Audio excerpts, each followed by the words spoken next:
Alright, Richmond. We're back after our half-assed track guide last week. Here's a full one this time, and with that said, we're going to get to the keys of the race car. So, number 1 is tires, like usual, because it's always a given. Number 2, it's a short track. Again, it just seems like everything so far has been a short track, but whatever. And number 3, it's a short track again, because people are going to drive like idiots.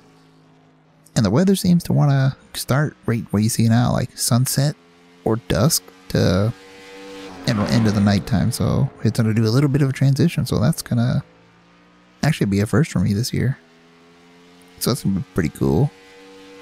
Yeah, the car is actually not too bad, you know, for a fixed setup. So racing could be really good or it can be terrible. We really won't know until we see the races. So let's, you know, do the whole pit road thing. Then we'll go ahead and get to the lap. Alright, so I'm doing things different this time. We're coming to pit road, so I'm slowing down to 40 miles per hour by the time we get to that yellow cone.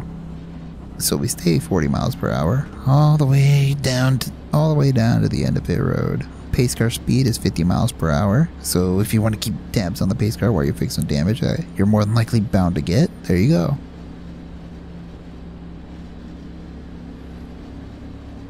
So we're going to exit at these green cones. From the green cones, you can start accelerating. But you got to stay under the yellow line. Same rules as, you know, every other week.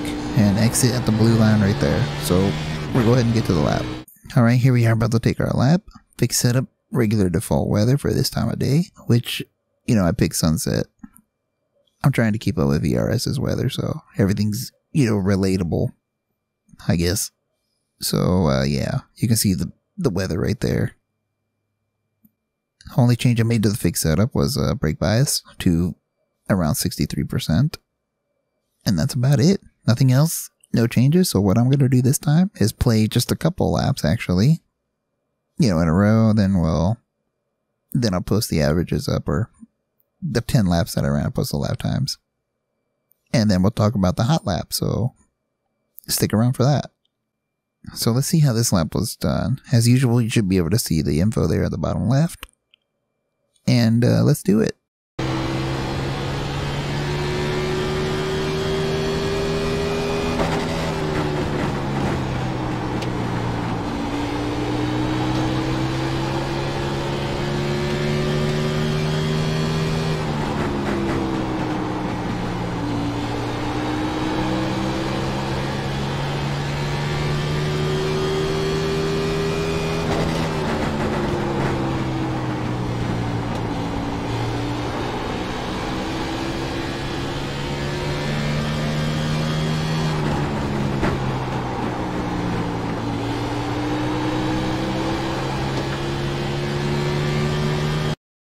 There we have it for a 19.7.